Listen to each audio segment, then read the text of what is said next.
পারে না, আর আমিও বাসি না।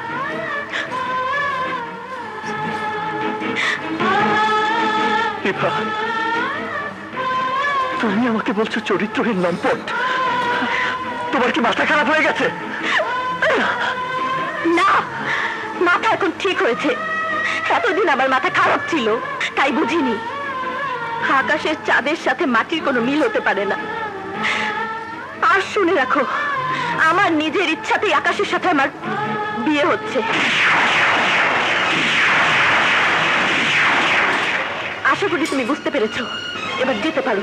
নাও গো। না না, আমি যাবো না, আমি এই বিয়ে হতে দেবো না।